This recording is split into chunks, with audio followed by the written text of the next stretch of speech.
Hello, Internet. Welcome back. I wanted to spin around, but my chair does not spin. Anyways, yes, welcome. We are in a very new area, as you can tell. Was there ever a actual concrete spot for my filming? No. But I'm in college now, so this will be it for a while. Yes. Anyways, you're not here for my life update. You are here for the sewing of some stays. And we will get to that in just one moment, but before we do that, I want to give you a quick little intro into stays. So editing Clark, give us a cool transition. Thank you for that. Now, the main difference between stays and corsets are the amount of bones used and the shape that it gives. While Victorian corsets give more of like an hourglass shape, the stays are more triangular, trapezoidal, conical. That's the word. They're conical. They were used as bust support, back support, and a posture corrector. Okay, so I already have everything cut out because cutting stuff out is actually the worst. And I have the layers basted together. Basically, it's going to be 3 layers, unless I add like a 4th lining layer, but I haven't decided on that. For now, I'm working with 3 layers. The fashion fabric is this purple linen, which is the coolest thing. I love this so much. And then the other 2 layers are this mystery fabric that I was given. I think it's probably a poly cotton blend, but it's a thicker fabric with very little stretch. Yeah, and so I've basted together the fashion fabric and the whatever that's called, that fabric together, and then I have another one that's just plain fabric. That's where we're at. It's been a hot second since I actually recorded anything because I've just been having a time. I did finish putting together the pieces, so like this is all attached, which means next it's just a lot of boning channels. I also have to iron flat the seams because I am doing things properly a little bit. I say, having not read the directions. It's okay, it's fine, everything is going to be fine. Patterns are for shapes, not for directions. Yes, but this is all together, which is very exciting and means we get to move on to just so many boning channels. It's going to be such a fun time. Right, so I haven't been filming a lot because I'm actually really bad at that. Oh, there's bones in there. Anyways, I've got 2 boning channels done, which is a start. There's like 30, I think, which is not a lot for a pair of stays because these are like half boned instead of fully boned, which is good for me, but also that's a lot. Wow, shadows. I'm just backstitching it. That's my needle. I'm saving it here. This is going to be where the lacing goes. This is a boning channel.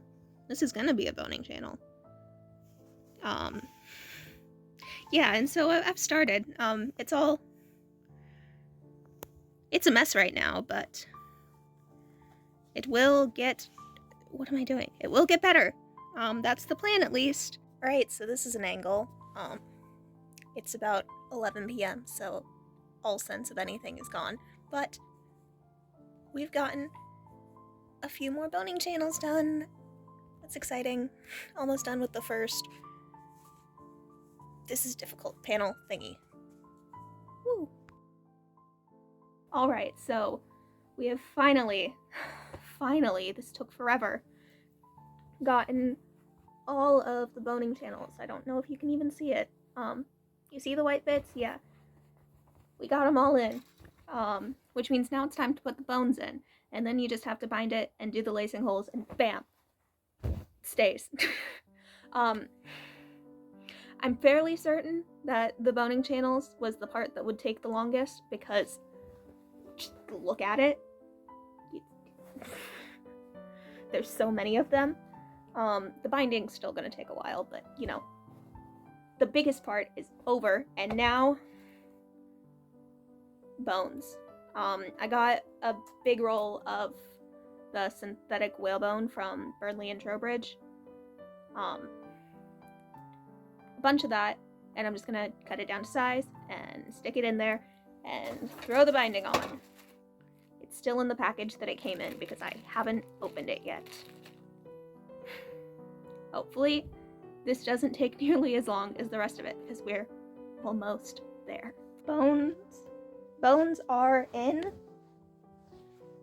As you can see, it is no longer as floppy as it once was. And this is how much I have left, so that's cool. Now it's time for the binding. Alright, so I've finished the binding, and it's all looking very good. I also poked the holes with an awl. It's there. Stabby. That was so incoherent, I'm sorry. Binding is done. I just whip stitched it on both sides. And it was just some bias binding I got online. Yeah, that's all done. And it's done on the top too. And let me tell you, this was awful. This was also awful. I don't know which was worse, but the elder costumers of YouTube were correct in the fact that binding tabs is awful. Anyways, that aside, we are in the last stages. The last stage, even, because I just need to sew the eyelets. Put in these eyelets, and I went a bit off from the pattern by doing a spiral lacing instead of a cross lacing, so I just had to, like, move these up a bit. Yeah. And then there's also one there and on the other one, and one way up here. And that's where those are gonna tie together so I can use the straps. But yeah, we're almost there, and that's super exciting because then we get on to the next stage of this big project, which you guys are not ready for. Bum, bum, bum. Okay, so for the last step, we have to do the lacing holes, and I don't actually have any button twist thread, which is like what you're supposed to use. So I'm gonna use like 2 strands of embroidery floss, and those are my 2 color options. It's either white, which would be good if this were actually white, but it's like an off-white, like, there's a difference, and this grayish, brownish. I think I'm gonna go with this one, just because I like the color more, to be honest.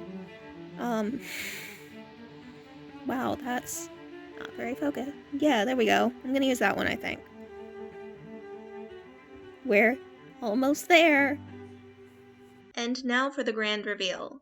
Here it is. Here's me. I'm in my stays. I made everything here. This is a petticoat that I didn't show the making process of because I just kind of like put it together really quick.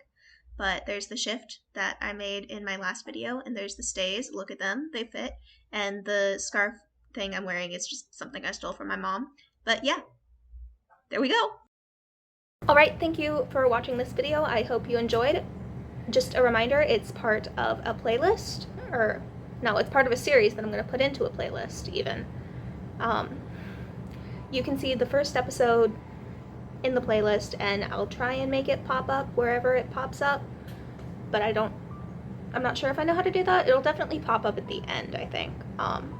But yes, that was me making the shift that I wore under the stays. Next up in the series is going to be me making an 18th century gown. So I won't hold you any longer. You can find me elsewhere on the internet. My Instagram is here. My Etsy shop is here. And you know, you can watch some of the other videos on my YouTube. They're all very exciting. And I'll see you next time with another video.